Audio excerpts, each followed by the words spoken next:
Thank you, Drayton, to be here, and it's a pleasure and an honor to have you for the first episode of CopywriterView. So first, I'd like us to talk about your career and this episode where you sold your company to David Ogilvy, and then we'll focus on one of your copy for Fauna and Flora International. And finally, we'll talk about your vision of the copywriting for the years to come, and also your business. Okay, so can you present maybe briefly yourself for people that may I will tell you more than anybody needs to know about me. I started out in journalism because I went to university and I walked out because I wanted to write. So I started a journalism when I was 19, before your father was born. I was making no money. I had a house, the only house in the row of houses that had a bathroom. All the other houses didn't have bathrooms. Yeah? That's nice. The reason for this was I discovered sex in about 1952, but I didn't discover contraception. So I was there with a wife and children, no money. And a friend said, you would do well in advertising. And I went to the public library in Manchester, which is where I lived, near where I lived. And I read all the books on advertising, both of them. And one of them was called Copy, the Core of Advertising. And I read it and I thought, this is for me. And then I spent 6 months looking for a job. Eventually I got a job in Liverpool. Then I got another job in Manchester. Then I got another job in Manchester. And then I came down to London. And I became a creative director at quite a good agency in London when I was about 26, I think, something like that. And I got very fascinated with mail order, selling remotely. And I walked out of my creative director's job to join a company that sold mail order. And one of the things they sold was a product called the Bullworker. And the Bullworker was an exercise device, which makes you big and strong.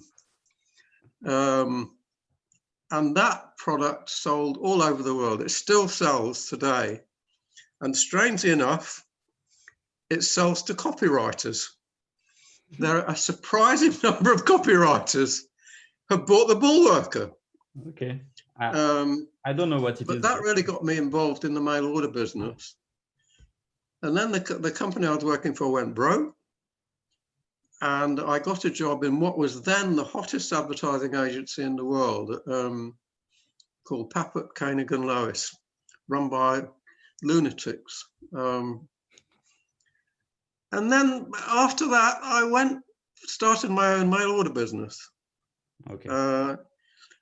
That went broke because I didn't know what I was doing. One week we were in the Times newspaper as the future of business, and the next week we were going broke. I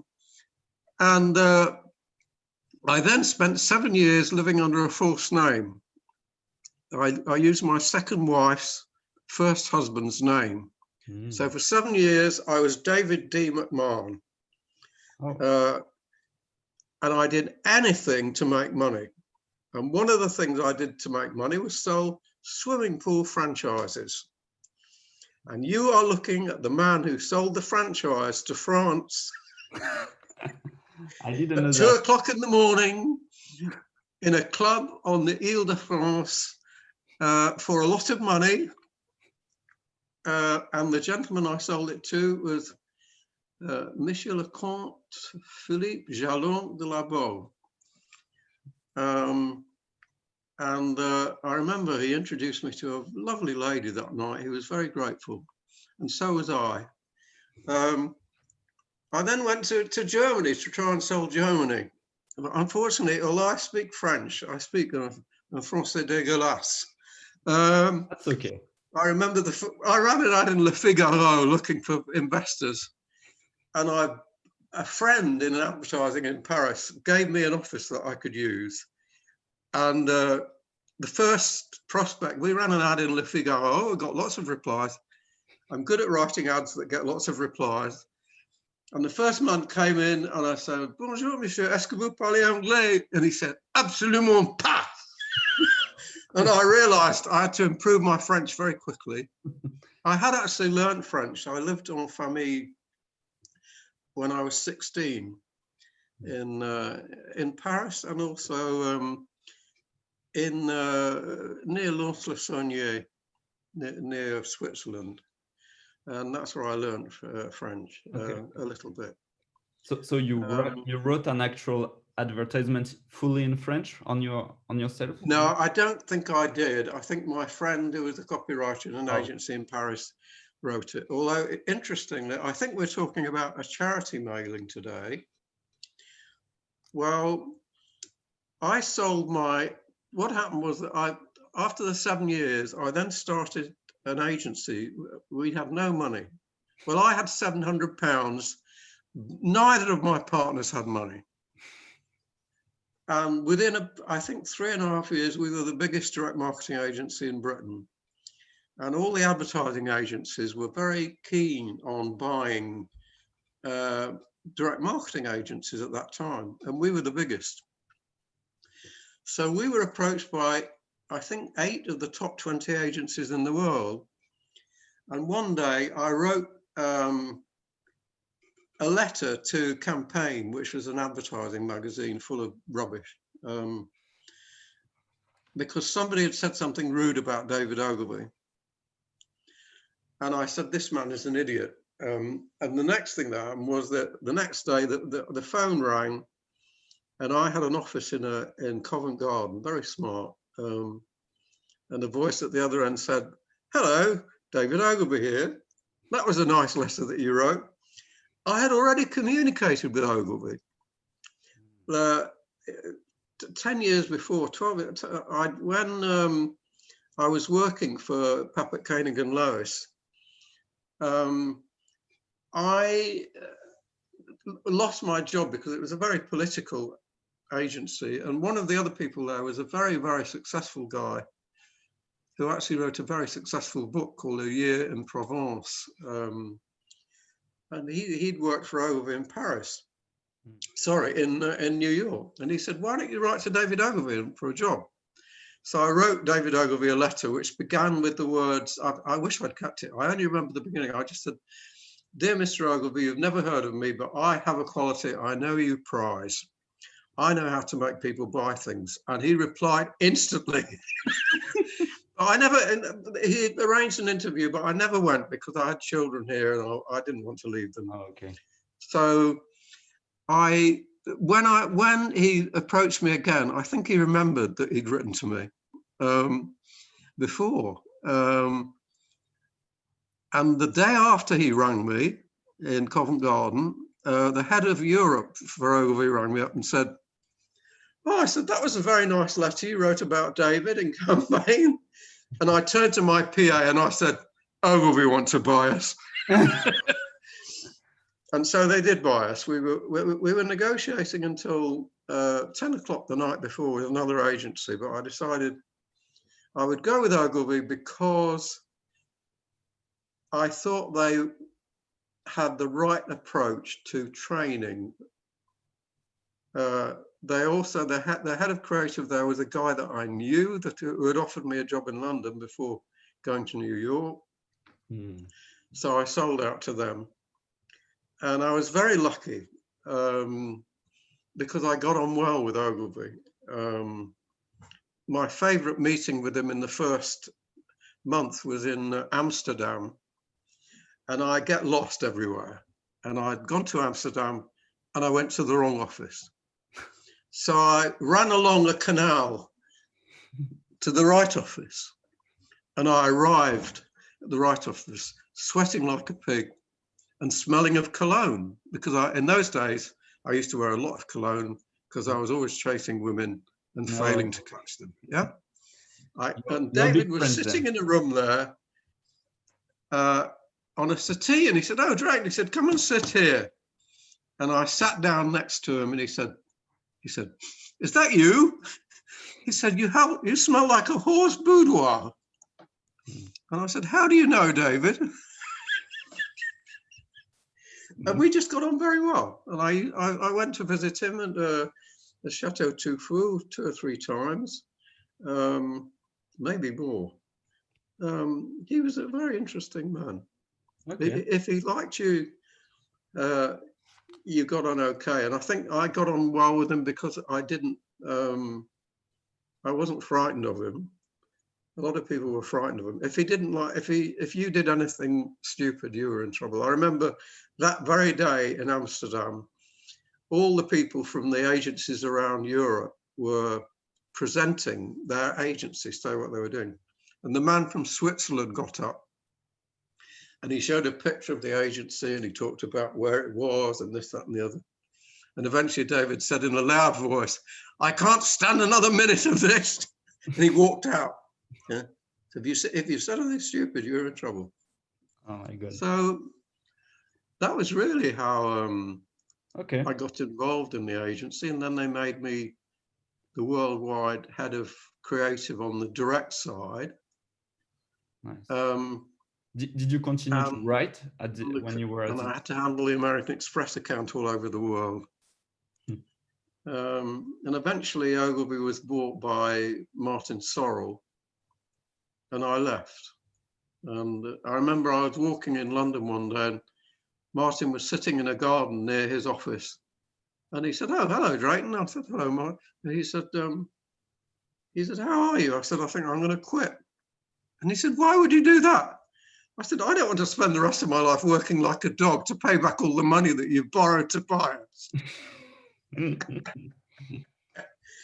But funnily enough, when I first worked with Ogilvy, I went to Paris. David used to go there a lot, but I went there to help the guy who was running the Ogilvy Paris office, a man called Philippe Defrenois, a brilliant man. And I wrote some copy for them to sell trips to a hotel somewhere outside Paris. But I always remember he did a fantastic television commercial, which I have somewhere, for Médecins Sans Frontières, one of the best commercials I've ever seen. And when I used to go around the world training people, I would show them this commercial, which seemed to me a coincidence that I should be talking to you in Paris, where I've spent many, many happy hours and where I've worked, and where I worked with this man who did fantastic work for charity, and we're talking about a charity mailing. Yeah. Yeah. Yeah, that was original. I wasn't expecting talking about charity copywriting, to be honest, but that's a nice. I thought you wanted to talk about the one I did for LexiNexi? For the charity. No. Yeah, we're gonna talk about the one for Fauna and Flora International, right? Yeah, charity. Yeah. I've done a lot of work for charity. Yeah, a lot. I didn't know you were working a lot with charity, to be honest. I have worked originally when we had our own agency. I first of all did a little bit of work for Oxfam, which was very big. Then I did advertising for Dr. Bernardo's, which is a children's charity. At one point, I used to joke that we had everything. I had the Royal National Institute for the Blind. Yeah, I had the deaf. I had helped the aged. I had helped the children, save the children. And I said, all I'm looking for now is a charity for the middle-aged. We have everything else. Huh? Nice. Okay. So that was a nice overview of your huge career. So now you're more on the web part, right? I mean, you have your own agency, but I've seen you Yeah. also have your Drayton Ask website. Drayton, yeah. When did you start it? Whew. 10 or 11 years ago. Oh, I think. I realized almost immediately that media do not change human beings. At the moment, there is a big fashion for digital. And everyone says, oh, digital, we must have digital. They seem to imagine that when I see you on here, I change you into a different animal. I'm the same person. I'm frightened about the same things. I'm greedy about the same things. I'm worried about the same things. I'm excited about the same things. I'm angry about the same things. I'm just looking at a screen. I'm not a different person. Yeah. You know, and this is a big mistake that people make. People in advertising, marketing, imagine fondly that they are professionals. They're not. They're a bunch of cowboys. They think they're like lawyers. This is ridiculous. The word marketing was first mentioned in 1904. Huh? Mm-hmm. When I came into advertising, it wasn't until 1971 that I heard anybody talk about marketing. Okay. There was the first job I had in London was marketing. But when you think that the first legal set of laws was put in place around about 5000 BC in Babylon, yeah? And that marketing didn't exist until just over 100 years ago, and that most of the people in it don't know what they're doing. It's not like the law. It's not like medicine. It's not a profession.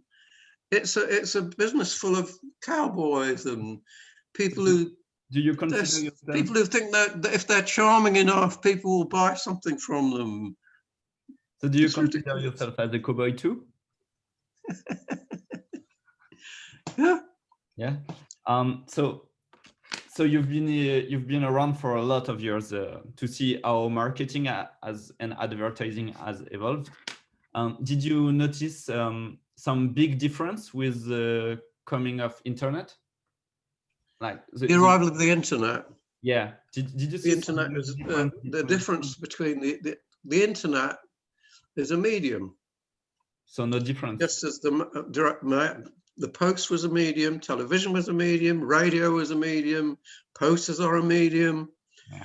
The difference is that it enables you to do a lot more, as we're doing now. And this gives the unparalleled opportunity to make more mistakes faster than ever before, if you don't know what you're doing. Okay. So I write, for instance, I write emails 5 days a week. 5 days a week, I send out an email to our list, and I write that email pretty much for all year round. So, but do I think that I should ignore the things that I've learned from writing everything else? Of course not. The principles are the same. The only problem is that with an email, you don't really find it easy to calculate or to know the results of what you've done. So let's compare it with a piece of direct mail. If I write a piece of direct mail, between the time I have the idea and the time it goes out, if it's a big company like American Express, say that it takes 6 weeks. I write an email today. Yeah? I can get up in the morning, and this is usually what happens. Yeah, I'll get up in the morning. I will have an idea. I will then dictate the email into this little machine, send it to my PA. She will transcribe it and send it back to me. I will then edit it. she will then send it back to me. I will then edit it again. And then she will send me a test, and then I'll edit it slightly. And then it will go out between 12 and 1. And the only thing I will know normally is how many people opened it. This is no guide to the result. Right? It's got very little to do with it. I don't know how many actually read it. I don't know how many replied until much later. Very few reply to an email, very, very low rates. So the potentiality of measurement is weakened beyond belief compared to if I wrote my direct mail. It took me, I know how many people replied, I know how many people bought. So most people do not buy as a result of an email. It's a very, very weak medium. That's a bit so it's a medium that everyone uses because it's free. They think it's free. It's not free. It costs two things. It costs my time thinking of how to write it. A small fee for sending it out, and the price of other people's patience in having to bloody read it. It's a very, and so everyone thinks, oh, it's free. It's free. Nothing in life is free. Okay. So did you get better result with direct mail marketing versus email marketing? Well, I mean, if we're talking about the thing I did for Fauna and Flora, within a very short period of time, 10 days, I think, it brought in over £100,000. That's a big difference. The big difference between, I sent out this email, it's brilliant. I think it's brilliant. People write me nice lessons about it. I don't know whether it made any money or not. Because lots of other things could have made it make money, like other emails I sent out. Okay. That's a different animal. So very unreliable animal. Yeah. Let's switch actually. So let's switch to this copy from for Fauna Flora International. Can you tell me the context around this copy? Like, did they contacted you? Did they know you before to contact you? They had started working with us because I like working with charities. There's another charity I work with in Ireland, which is the biggest children's charity in Ireland. Okay. So you I think there are 3 or 4 charities we work with. I work with charities because I think it's a good thing. I work with, in particular, Fauna and Flora, because I think they are dealing with the most important single issue in our lives. They are dealing with the things which are making the world impossible to live in. The reason the world is becoming impossible to live in is because of a nice advertising expression, which is you might like to think about, and that it's a word. The word is consumer. People are referred to as consumers. But you're the guy making them consume. We are all put into the world to consume, to consume, and we are consuming so fast that there will be no world in 100 years, not as it is now, because everything is vanishing. And Fauna and Flora were particularly concerned with the thing which has led to the coronavirus, because the coronavirus almost certainly came through the transportation of wild animals to consumers in China, where they love to eat strange things. There is an English hymn, which the opening line, it goes, all things bright and beautiful. It goes, all things bright and beautiful, the Lord God made them all.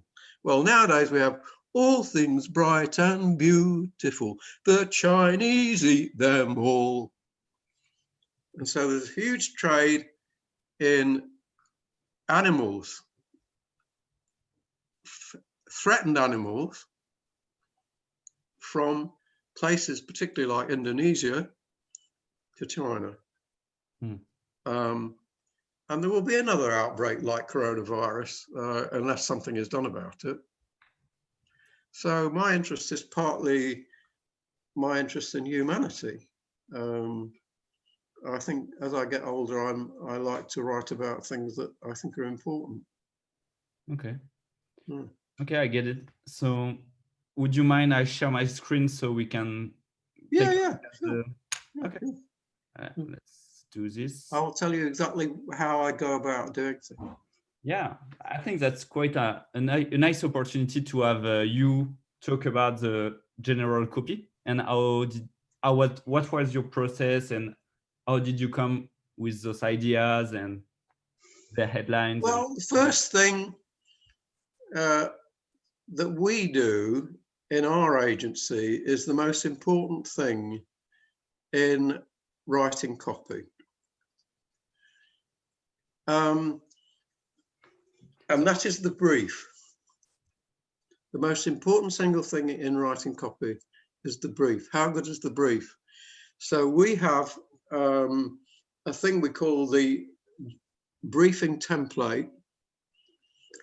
And this was created because these things evolve. It's about 32 questions that people have to answer before we do the work. It was evolved actually by the lady who's sitting, maybe 15 yards from me, who used to work for me. She's Italian. She was a PhD in philosophy. And she worked for me for a while. And she took all the stuff that I'd given to my creative people at Ogilvy and Mather, and she edited it down to this particular thing, which answers all the questions, asks and answers all the questions you need to know before you start work. Okay. The brief is the most important part of the job. Yeah. Yeah. So what am I looking for when I write anything, but particularly in charity? I'm looking for the thing that makes all the difference in the world, which is emotion. Nobody does anything for logical reasons. Not even logical products do they buy for logical reasons. Even if you're selling something like a measuring instrument, and which I have done, the people who buy measuring instruments, which may seem a very cold subject, they actually feel very strongly about measuring accurately. So you have to find out in people, whoever you're writing to, what is the thing that motivates them most? Well, in this case, I knew that they cared because they were on a list of people who had expressed interest. Yeah. What's the next most important thing? Well, if you go up to the top, you'll see there's a picture of Mark Rose. Yes. People give to people. Yeah. I see. The next most important thing is if you've got a picture, always have a caption. The thing most remembered in any message is people's faces. Yeah? So if I can put a person's face in, I will, and then I'll know that people will read the caption, and you know that people read captions, and I'll give you an example of how you know people read captions. Yeah. Go into an art gallery, go into the Louvre if you like, and watch the people when they look at the pictures in the Louvre. What do? The first thing they all do is they look at the caption under the picture before they look at the picture. Yeah. Exactly. The captions are important. So I've got the opportunity for him to say, please help. So I want to touch. People like the idea of being touched. Okay. And then I've got decades of work to save endangered species could be undone. Please help. Yeah. You have to have people in people's minds a sense of urgency that they need to do something, and you need to appeal to them, which is why we say please help, and we put quotes around the thing, because when you put a quote around something, it increases readership. One of the things that people don't understand about this business is that there are tiny little differences that make differences, and they all add up. Yeah. differences like what kind of typeface are you going to use? I would normally use a typeface like the one at the top, which has got the little things at the bottom, which keeps people on the line. Okay, so there we have, dear so-and-so, we have a clear plan. So I've said we've got to do something about it, you know. I relate it to the current crisis. You always relate it to what's in people's minds. And then you use something which is incredibly important. And this is called flattery. Make your prospect feel good about him or herself. Basically, what I'm saying here is that other people are idiots, but you're not. So I'm saying, as you know, at times of crisis such as this, you only see two types of people. Those who do nothing, frozen like deer in the headlines, and those who leap into action and tackle the problem. So I start by flattering them, saying, as someone who already gives regularly, you, thank goodness, belong to the second group. You realize our world is in peril and you refuse to stand by doing nothing. So you're a hero. So I'm flattering you. So then we go. And all I think about when I write a line is what do I follow up with the next line? The next line, the only purpose of each line is to make people read the next line. Now here we see mistakes made by the client. There's one mistake. Okay. After over 25 years, blah, blah, blah, two things are crystal clear to me. One is that we will do everything in our power to protect our precious natural world. The other is that we cannot do it without your help. That should have been broken after the word precious to make sure that people would read on. So these are little tricks that matter. Let's go on. I didn't know that. The challenge we face is daunting, but we have a plan to ensure that come what may, there's no faltering in the progress towards safeguarding endangered species that your support has already made possible. Flatter them, say you've already made it possible. And then we explain how and why what is possible is going to take place. And it can continue for a simple reason. We already work in many areas where the impact of COVID-19 on those species is most severe. What's more, because we are already there on the ground, we are uniquely able to deliver a well-targeted, rapid, effective support that will have a lasting impact. So every bit of your argument has to be like a jigsaw puzzle. Everything fits in with everything else.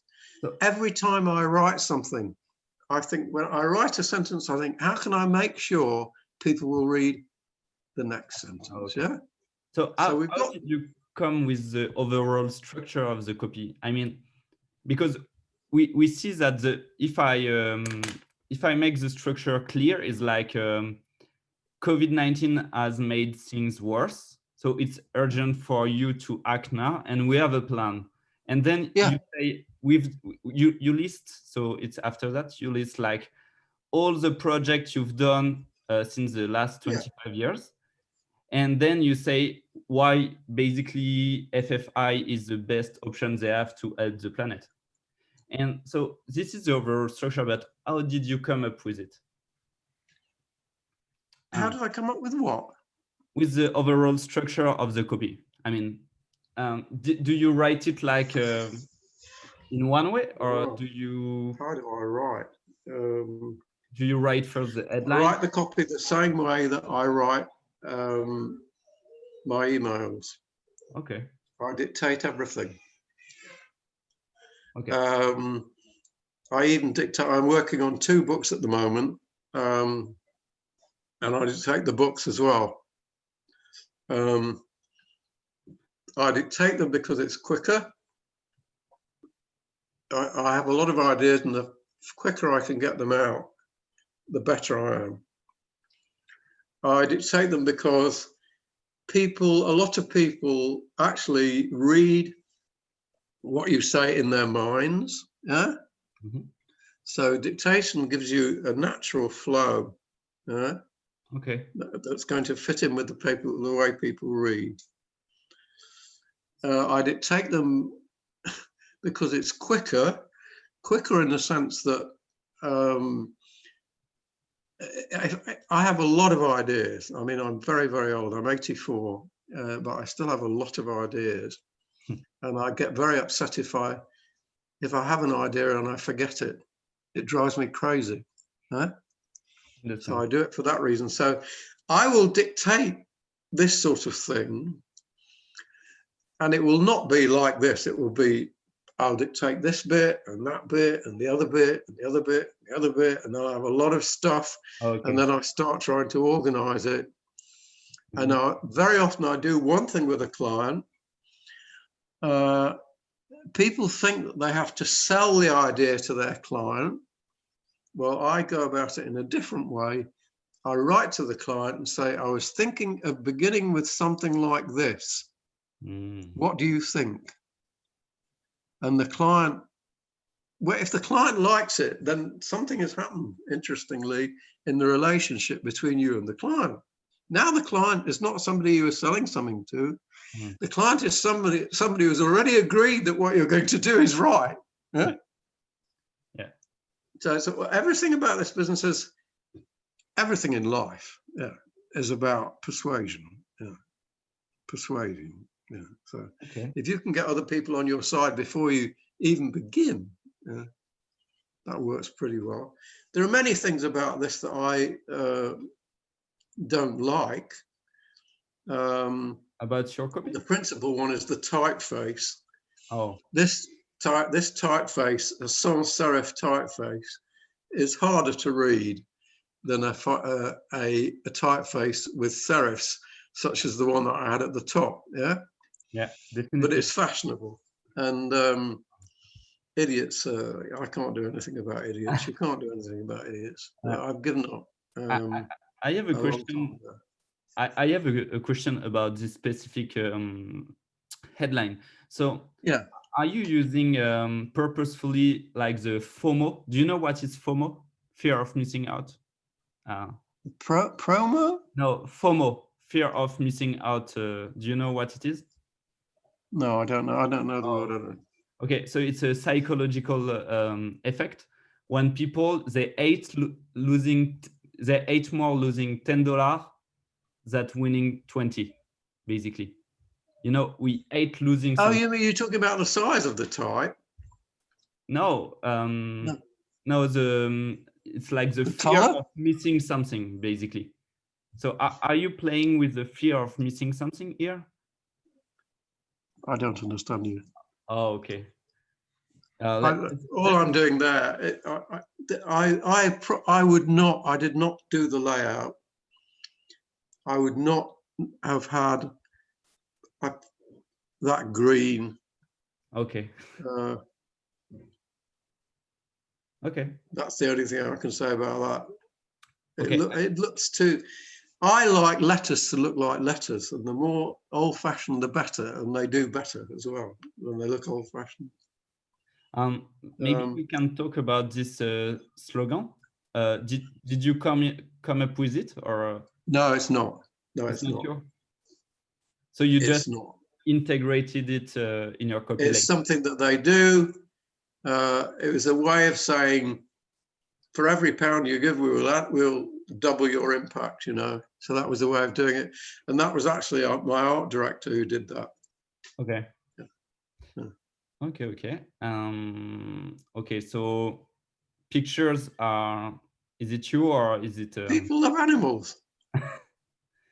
That's true. And this is about animals. And it's true. I see.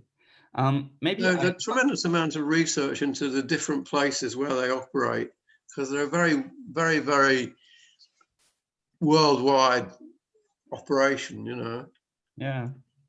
So maybe something that could be interested is, why did you put this postscriptum at the end? In a letter, the thing that is remembered most is the PS, not the beginning. The PS. When people get a letter, their minds automatically want to go to the signature. Who signed it? Yeah. So the PS is incredibly important. And very often I'll do a PS and a PPS and a PPPS. Yeah. I see. And now the most important thing, this that we just mentioned, don't forget you are not alone, for generous funders have already agreed to donate up to £1 million. Yeah. So whatever you give may be worth double. So in the PS, you always put the most important thing. Yeah. Okay. That's pretty effective. I liked it. Okay. So I think we can stop sharing the screen and talk more about copywriting in general. Okay. That was a nice letter. So before we finish about this letter, maybe you can tell us what are the specifics about raising money versus writing to sell something, because when you writing to sell, yeah, you're targeting a desire, but what is the desire when you raise money? What do people earn when they give you money, basically? When you say what do they earn, what do they get for what? Yeah, you mean the donors? What do they get? Yeah, what desire are you using when you trying to convince them? The desire to be good. Okay. The desire to feel good. Okay. You know, all copy must appeal to basic human instincts. Yeah? It must appeal, it must frighten you, it must make you happy, it must shock you, it must amaze you, it must worry you, it must make you happy. Okay. If you don't tap into human desires, forget it. Yeah. So that's what you're targeting, is like the desire to be a good person. Well, again, you have to spend most of your time in copy before you write a word. And what you must spend most of that time doing is thinking about where the money comes from. Yeah? There was a man, an American bank robber in New York, who kept on being caught by the police. This is about 80 years ago.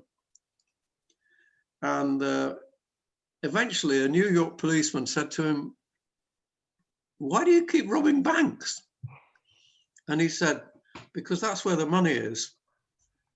That's a smart answer. So the biggest bank that we have is in people's heads and in their hearts.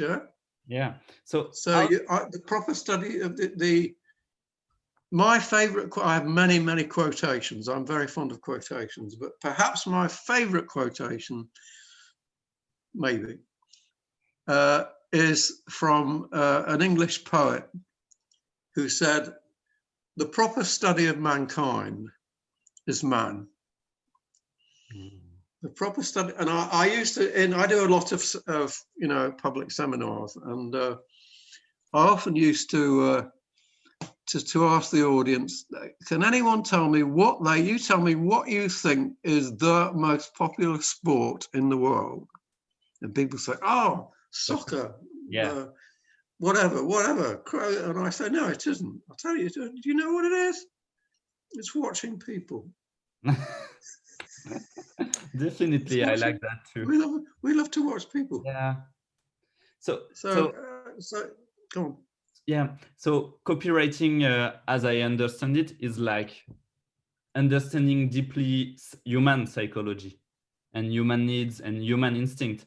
So how do you learn more about human? Is it only by watching people around you, or do you have other way to learn more? Well, I think there are so many ways of learning about people. It's not true. I was very lucky when I went for my first job as a copywriter. It took me months to get an interview, and I went to miles away to Liverpool from Manchester. It takes 2 hours. And I got there, and the man said, we don't normally hire copywriters. You have to go through the ranks before you become a copywriter. Why should I give you a job as a copywriter? And I said, because I think it's very important for a copywriter to understand people. And he said, yes. He said, well, what? You're young. How come you understand people? I said, I was brought up in a pub. I spent my young life watching people drinking. I really understand people. And he said, why else should I give you a job? So I said, well, I'm very knowledgeable. I said, I think a copywriter needs to know about a lot of things. A good copywriter has to be very curious, inquisitive. And he said, really? He said, what's the difference between the way a 2-stroke engine works and a 4-stroke engine works? I actually know. By chance, I knew. Yeah. I can't even drive. To this day, I've had Rolls Royces and Bentleys, but I cannot drive. But all my wives and girlfriend, they've been able to drive. So I knew the difference, and I explained. He said, that's true. He said, what's the name of the Plymouth Evening newspaper? Plymouth is a city down in. I said, I had no idea. He asked me 10 questions, and he said, you are very knowledgeable. He said, why else should I give you a job? I said, I can write. He said, can you? I said, yes. He said, show me what you've written. And I used to write the editorials for this magazine that I worked for when I left university. And he said, yes, you can write. He said, I'll give you a job. And then he said, how much are you getting paid? And I said, I get paid £7 a week. This is true. This is what's happened to money. £7 a week. That's a few. Yeah. He said, all right, we'll pay you £7 a week. So I said, the thing is, I have to come from Ashton-under-Lyne, which is where I lived, into Manchester, catch the train to Liverpool every day. Oh my God. He said, all right. He said, we'll pay you £9.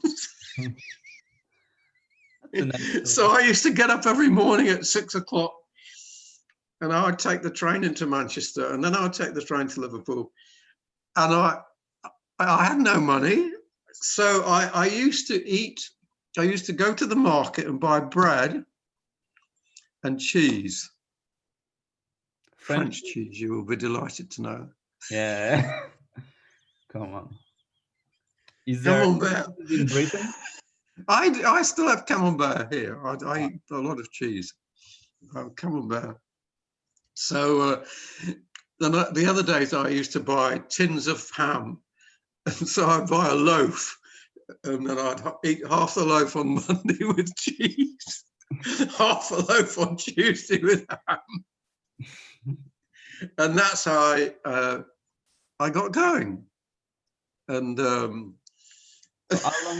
how long did it last, this job? How long did you write for them? I worked for them for about, I think 15 months. And they said to me, you're not very, we like our young men to wear a hat. You wear these fancy waistcoats and also you swear a lot. And you have been heard saying rude things about the deputy chairman. Okay. And I thought, fuck this. And I wrote my first really successful direct mail. I wrote 5 letters to 5 agencies in Manchester, and 2 of them offered me a job, and I got a job with one of them. And after a bit, the boss who ran a restaurant, I don't think he knew anything about advertising. He called me and he said, Bird, he said, we're thinking of starting a public relations division. And he said, you seem a bright young lad. How would you like the job? And I said, I'm not very keen, Mr. Knowles. I said, public relations is to advertising as perjury is to lying. Oh. And he said, well, it's either that or we're going to have to get rid of you. And I said, I'm your man, Mr. So I did public relations for about 5 months. And then he said, this isn't really working. We're going to have to let you go. And I started laughing. And he said, why are you laughing? In the north, in the south, they say laughing. And in the north, they say laughing. So I said, why are you laughing? So I said, well, what do you want me to do? So he said, look, he said, you seem a bright young lad. He said, I'll speak to Mr. Poacher next door and see if they'll see you. And next door was the biggest advertising agency outside London. And I got in there, I got an interview with Mr. Poachin, who got me an interview with the creative director. And the creative director, I went in to see the creative director, a man called Keith Ride. And he said, do you have any views on advertising? And I talked for half an hour. And a friend of mine, a man who became a friend of mine, very interesting man, actually. He was he had been a member of the Central Committee of the Communist Party in Britain. Anyhow, he came in after me, and this guy, Keith Ride, said, you know what, Rufus? He said, I've just had a young man in here. He knows more about advertising than I do. Because I'd read every book. I read all the books. What were the book at the time? What were your favorite book at the time? On advertising, the only book I'd read at that time, the first one was called Copy, the Core of Advertising. But since then, I read a lot of books, anything. Ogilvy hadn't been written then. Okay. At the moment, I'm in the middle of writing a book about Claude Hopkins, who was the greatest copywriter ever. And it's a very interesting story. A young man in Africa called Jean Petit Matter wrote to me and asked if I could get him a job with Ogilvy and Mather. And I wrote to people who'd worked for me. The people who work for me at Ogilvy and Mather now run Ogilvy and Mather in England and some of them in America as well. And I said, why do you give this guy a job? But nobody in Africa would give him a job. And then he said, I've been doing all this study into Claude Hopkins. So I said, oh. And he said, and he was very smart. He said, would you have a look? So I had a look. And I said, it's very, very interesting, very impressive. I said, but your English is not very good. Because he speaks French and African, whatever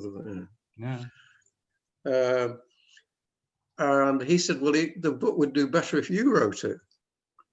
So I said, that's true. I said, I'll tell you what, I'll write it and you can have half the profits, Not that you make much profit out of books, but so I've been busy writing this book for the last 4 months. And then I've got another book I've got to write. Because a guy in America approached me and said he thought it would be a good idea. And there is a book, a very good book called The 100 Greatest Advertisements. Okay. And we're probably going to do a new version of that. Because I know some of the people who wrote the book, who wrote those advertisements. I worked with some of them. And I worked with other people who worked with some of them. And so I've been writing a couple of things for him to see what he likes. So my trouble is I can't stop. Okay. It's a big problem. Interferes with my drinking. That's not a problem. I think that's nice. You keep on working. That's nice. So maybe we can talk about, it's like a classic questions, but what did you learn from your biggest failure in copywriting? Maybe was it losing a lot of money, but my biggest well, there are so many, it's hard to keep up with them, but my biggest mistake was a double mistake. You remember I mentioned that after I was at Papert, Koenig & Lois, I went and I started my own business. And we bought a newsletter called a Business Ideas newsletter. And it was a newsletter. Looked like a letter. Yeah. In, I think, 12 pages looked like typewriting. Yeah. No pictures. My partner and I decided that we would smarten it up and make it look like a magazine. Yeah? That's the first mistake we made. Look, you can go, here we are. Here's a magazine that I read every week. Yeah. The Week. Okay. Very good. It costs £3.99. Yeah. Mm-hmm. But if I write a newsletter, anyone can buy this. Yeah, you can buy it on the street. But if I write a newsletter, this is giving you inside information about things that other people don't hear about. Yeah? I can charge 5 times as much. Yeah? But I didn't realize that I'd taken the format that worked and turned it into the format that didn't work. And the next mistake I made, which is very important, we thought this was such a brilliant idea that we sent out a mailing to all our list on the 12th of December. Yeah. That is fucking stupid. On the 12th of December, everyone's thinking about Christmas. Yeah. Oh. December is the kiss of death. Yeah. But if you're so we lost a fortune. Well, that's one of many mistakes. But that's the one that lives with me, because that mistake almost ruined me. But I made another mistake which ruined me anyhow. But well, I think one of the things that why I think I'm reasonably good at what I do is because I have run businesses. I've always run businesses all the time. Most copywriters don't run businesses. True. They don't understand the pain of realizing you just lost a fucking fortune, you know. Yeah.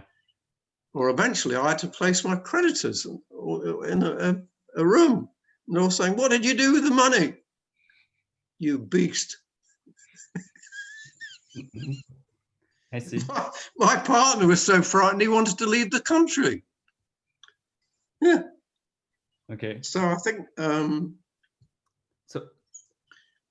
when I deal with clients, I have lived what they live. Yeah? Very few people there are a few people who you take one of the greatest copywriters ever, an American, a couple of his ads are in the 100 Greatest Advertisements. Well, first of all, he was a great creative director, and then he retired and went into the mail order business and made a bloody fortune. Yeah, because he really knew, he understood people, you know.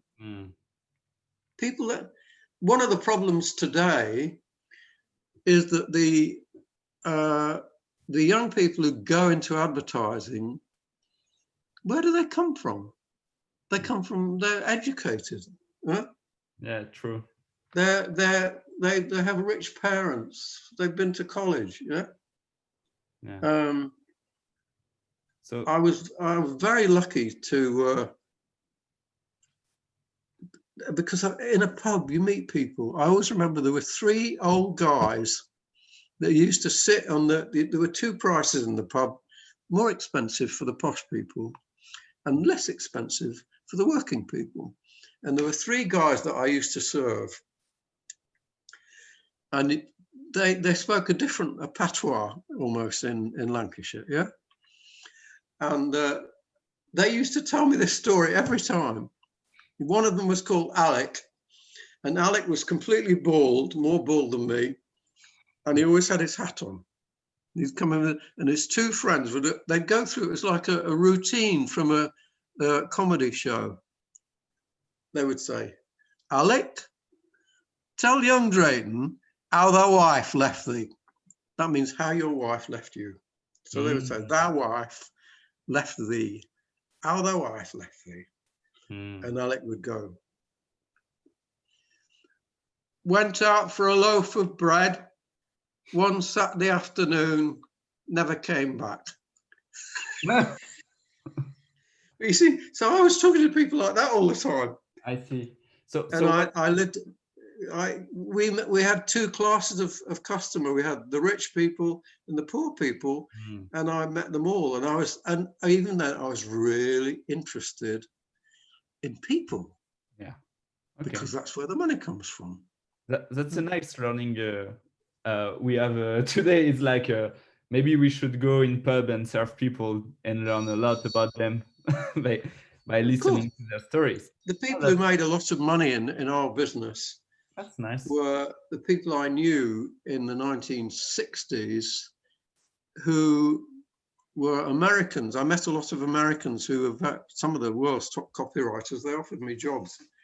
But the one that made the most money was the guy who watched people who were selling on the street. Yeah?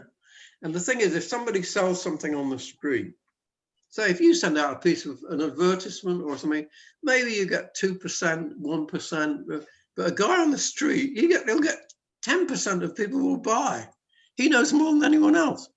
Yeah. So this guy just took a guy who was selling things on the street and he filmed him and made it into a commercial.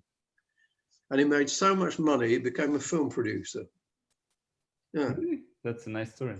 You have to watch ordinary people. You won't, you won't find out anything talking in a smart restaurant to people unless you're only selling to people who go to smart restaurants.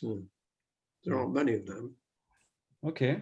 Thank you for your stories. It taught me a lot. Maybe we can talk about what's the difference between let's say okay copy and a very good copy. So when you look at a copy, how can you make a difference between a copy that will make money and a copy that won't? Number one, the element of surprise. It is surprise that makes people remember messages. And I'll give you maybe a couple of examples. The best television commercial ever made was made by some people whom I knew very slightly. I worked for the agency that one of them owned, and it was for the Volkswagen. And the commercial starts with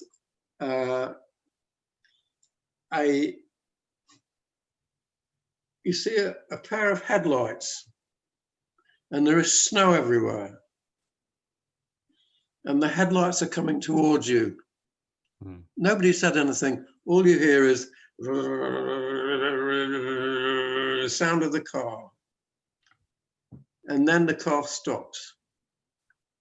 And then the camera closes in on the door of the car, which opens, and a man's foot gets out and lands in the snow. And then a voice says, "Have you ever wondered how the guy who drives the snowplow gets to the snowplow?" And then it shows another pair of lights and it goes, the big snowplow coming towards and then the voiceover says, "This one drives a Volkswagen."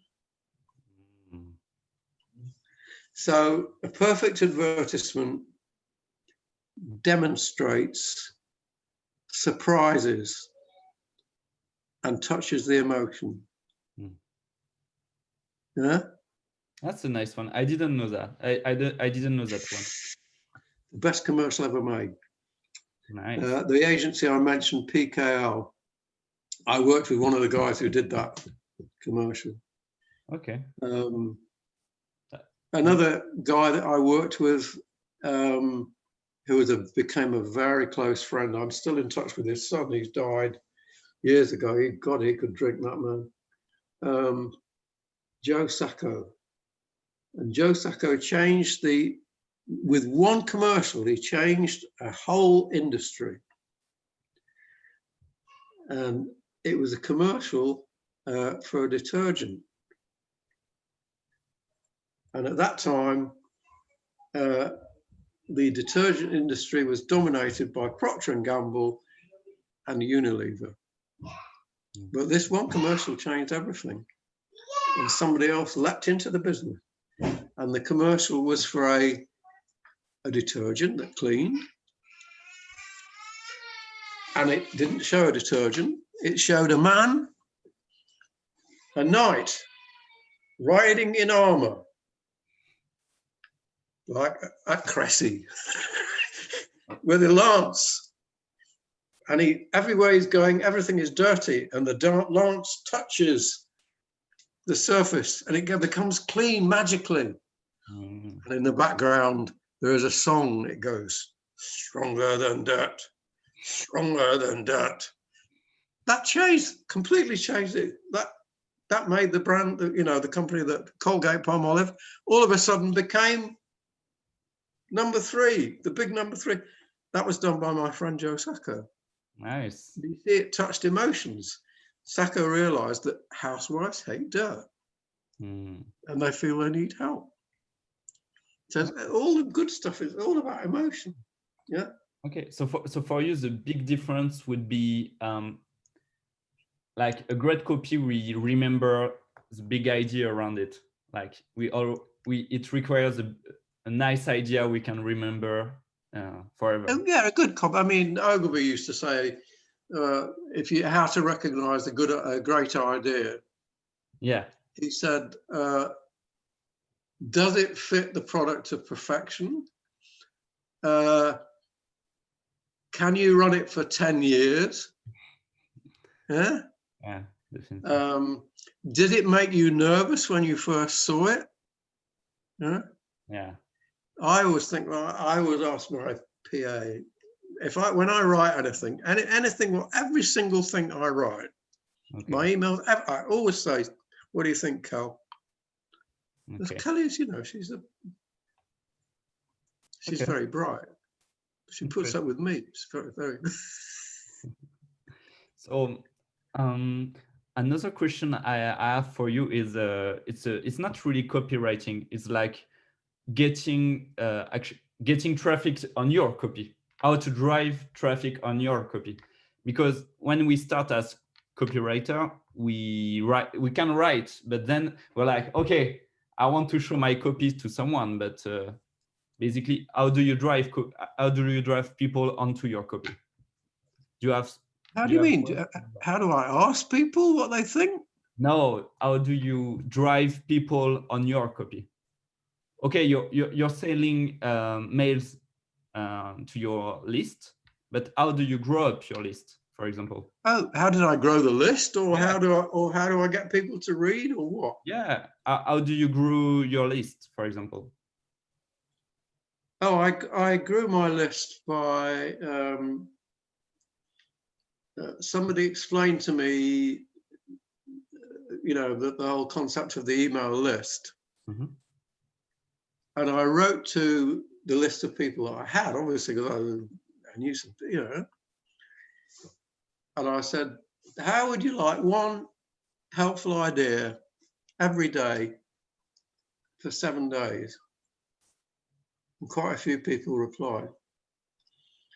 So then I said, how would you like one helpful idea for 30 days? And that's how I started. I said, would you like a helpful idea? Mm-hmm. And again, if you go to my website, you'll see the top right, I offer 51 helpful ideas. Yeah. So that's a magnet. And I offer the Claude Hopkins book, which most people who write copy have never read, which is unbelievable. It's rather like saying I'm a Christian, but I've never heard of what's this book, the Bible? I never heard of that. It's the interesting thing about Hopkins is that I've studied him a lot now.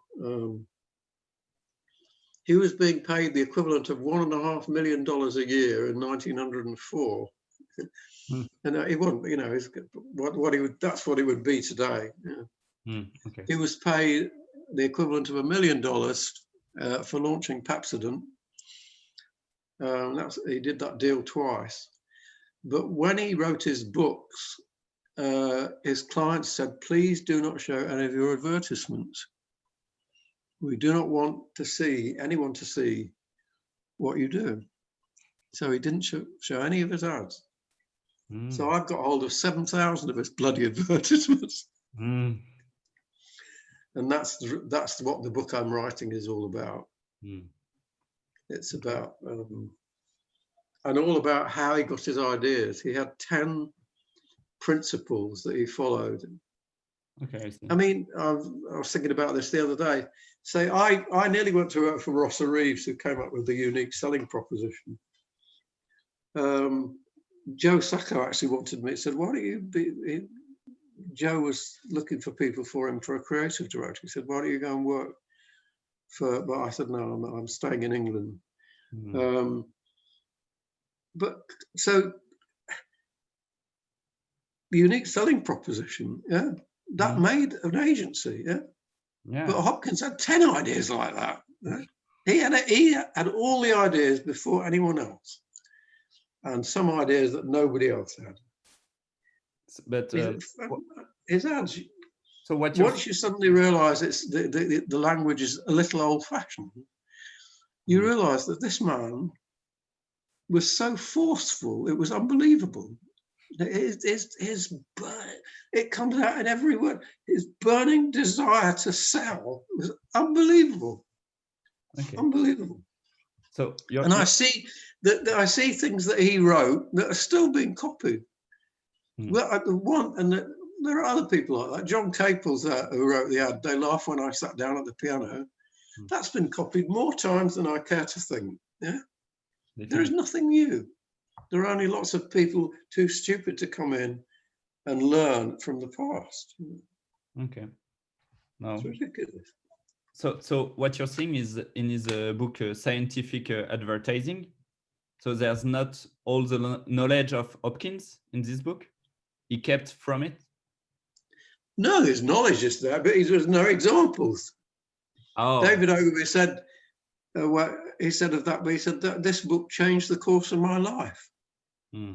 I've read it many, many times. You can read any chapter, and if you're intelligent, you'll have an idea. Okay. Yeah, that's interesting. For like, he's talking about split testing, for example. It was like a century ago. It's like increasing. Yeah, there's nothing new out there actually. When you read those old books, you realize there's nothing really new. There's nothing new at all.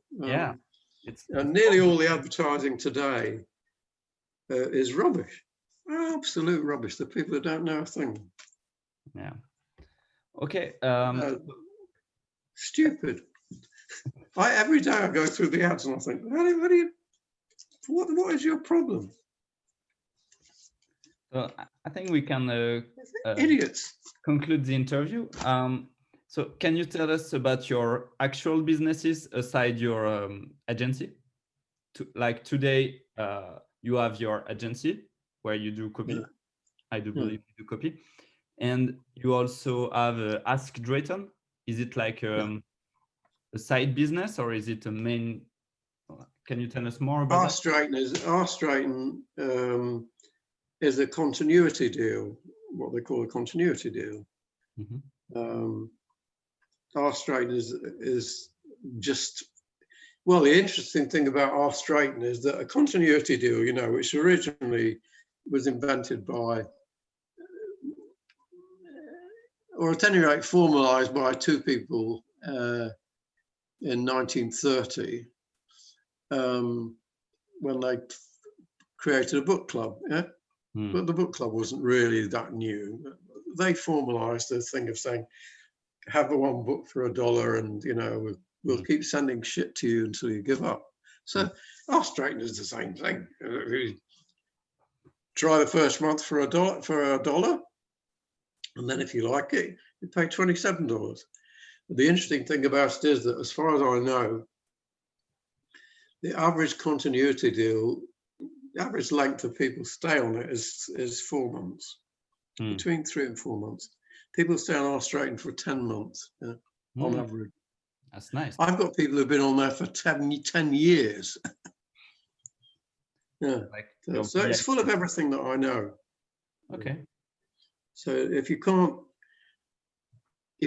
learn how to do marketing from Drayton, you need brain surgery. Yeah. That's a nice line. Okay. So what about the revenue of Drayton? Can you tell us what do you get from just this business? How much do you get, or do you want to keep it? I think it's none of your business. How much? That's the correct answer. But I'm just asking questions. You're free not to answer, of course. It doesn't matter. It's not a particularly profitable business. Okay. But I'm not particularly interested in making lots of money. Actually, I'm not. I did make a hell of a lot of money. I sold the agency for, I don't know. Yeah. Quite a lot more than $1 million. But my last wife got most of it. But no, I don't. I like teaching people.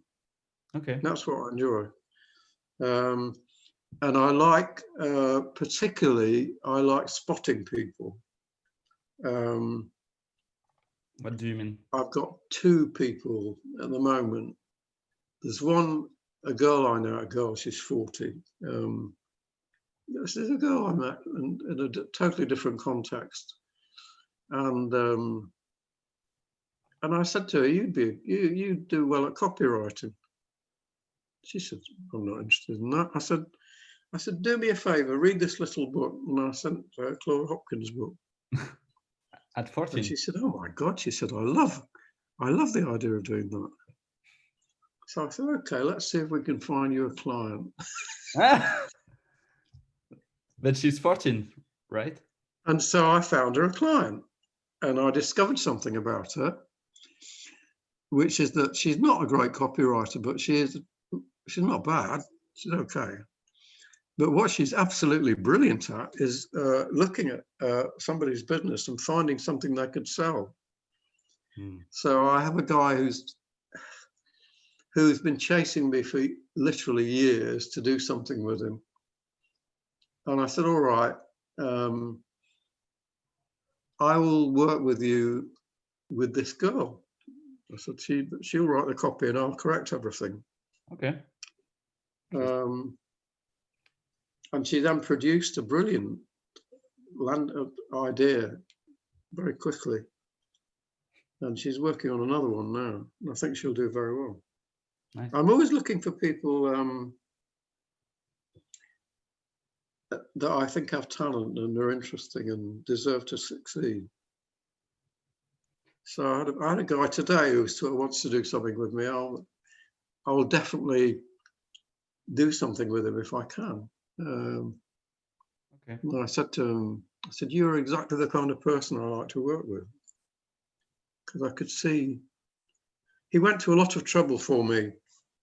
I was very impressed. I had a birthday party, my 80th birthday party, and people came from all over the world to get drunk with me, watch me getting drunk and fall over. Really, one of my ex-secretaries flew over from Brazil for. Nice.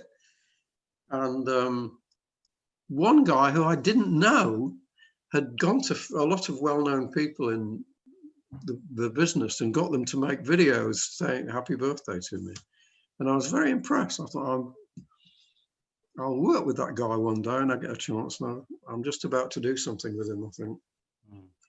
Okay. So on the coming years, you're gonna focus on mentoring other people and help them grow? I don't. People have often asked me, said, "Would you mentor me?" And I've said, "No."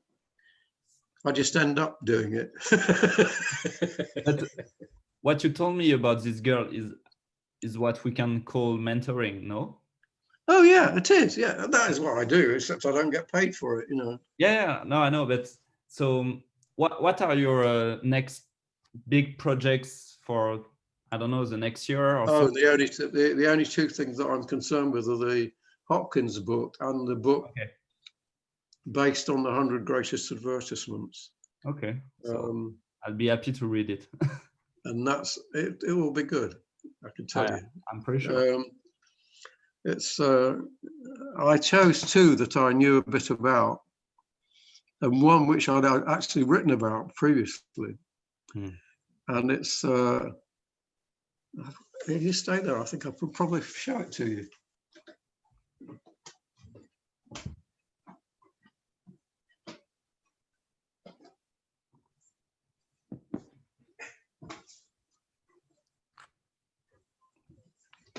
So that's the book. Oh, show me the 100 greatest. Oh, okay. So 100 greatest advertisers. That's what they want. This guy wants to do another version of it. So I'll show you the ad. But nice. It's full of very interesting ads.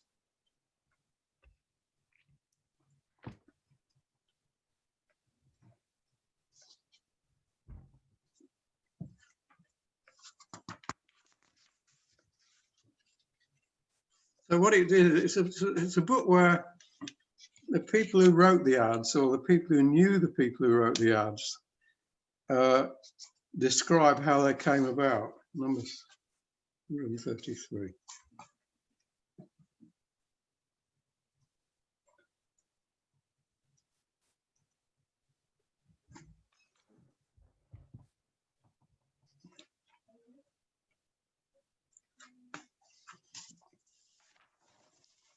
Oh.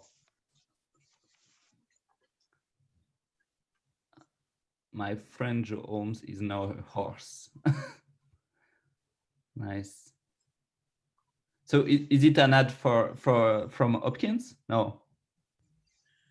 Would you guess what it's a shirt? What it's selling? I have no clue, honestly. Shirts. Really? There's no. I don't see the. So I saw this and I wrote about it. It says, my friend Joe Holmes is now a horse. Yeah. Joe always said when he died, he'd like to become a horse. One day, Joe died. Early this morning, I saw a horse that looked like Joe drawing a milk wagon. I sneaked up to him and whispered, "Is it you, Joe?" He said, "Yes, and am I happy?" I said, "Why?" He said, "I'm now wearing a comfortable collar for the first time in my life. My shirt's collars always used to shrink and murder me. In fact, one choked me to death. That's how I died." So it's an ad for collar shirt, for Arrow shirts. That's the best lead I've ever seen. That's Yeah, nice. it's brilliant, absolutely brilliant. Yeah. Where did you find it? Where did you find this ad? Well, in here. 100 greatest advertisement. Okay, so this guy. Okay, that's a nice. It's full of fantastic advertisements. I have to read this book. It's a very good. It's by a guy called Julian Lewis Watkins. There are some very. The thing is that they tell you how the ads were written. You know. So I actually wrote something yesterday about that advertisement and why it's so brilliant, and how I came across the name of the man who wrote it. Because in 1972, I think, something like that, the Wall Street Journal Advertising Age ran some interviews with the world's top copywriters. Ogilvy, Raymond Rubicam, who was Ogilvy's teacher, Rossa Reeves, Bill Bernbach, and this guy I'd never heard of, who was the creative director at that time of one of the big agencies. And I was curious. I said, I've never heard of this man. Who is he? And then I saw his name there. So I keep my eyes open all the time, you know? Yeah. Okay, that's nice. That's the problem with the business of great creative work, yeah? Is taking two things that don't seem connected and connect them and putting them together. And then people go, oh, what a surprise. Okay, that's a great example you've shown. It's I'll finish after this, but I'll tell you one story more.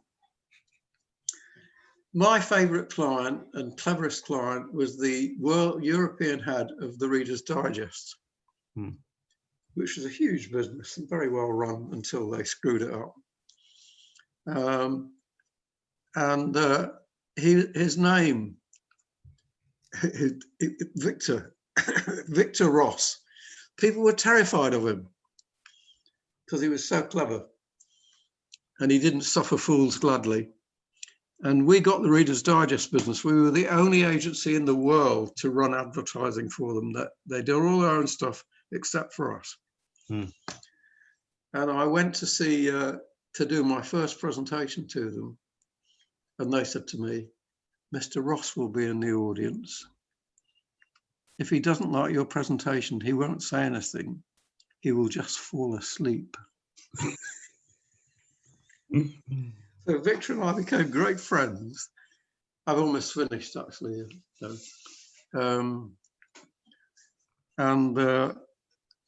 I got him to come and talk to our creative directors in a presentation and if I sort of get together in Spain, all our European creative directors.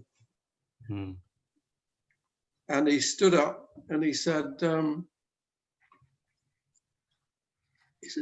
used to be a writer of songs. He said, would you like me to sing you one of my songs? He said, well, I'm going to sing it anyhow. And then he started singing in a terrible voice. And then he said, you know, there are two things that good creative work is very similar to good songs and also to good jokes. He said, here's a good joke for you. He said, two men went to visit the grave of a friend. And it said, here lies Joe Bloggs, honest and upright. And one of the friends turned to the other one and said, good God, they buried Joe with two complete strangers. I'm not sure I got it, but honest and upright and Joe, no, bit close. Then he said, all right, so I'll give you an example from a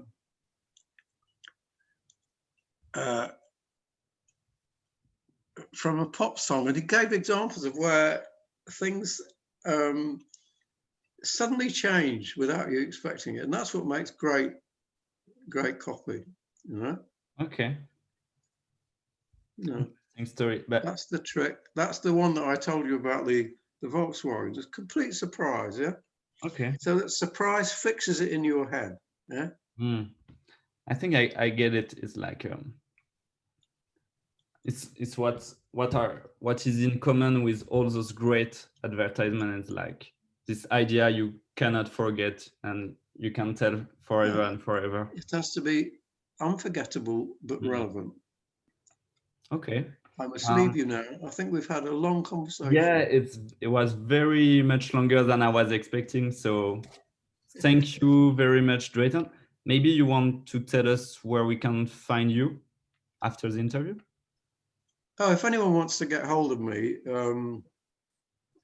it's Drayton at draytonbird.com. Okay.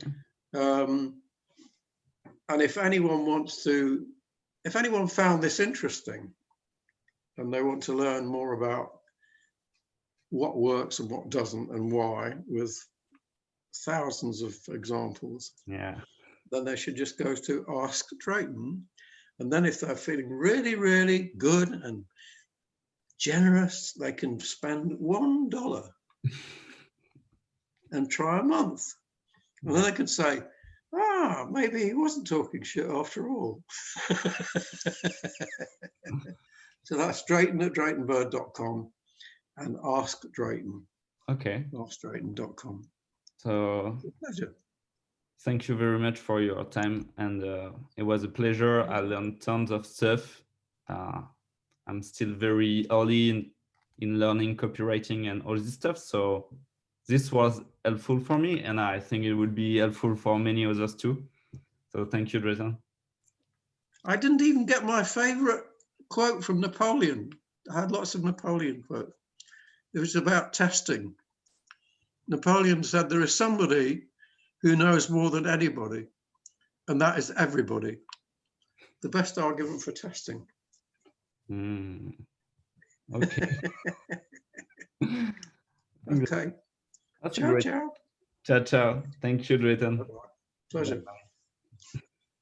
My little girl is now wants to watch a film with me.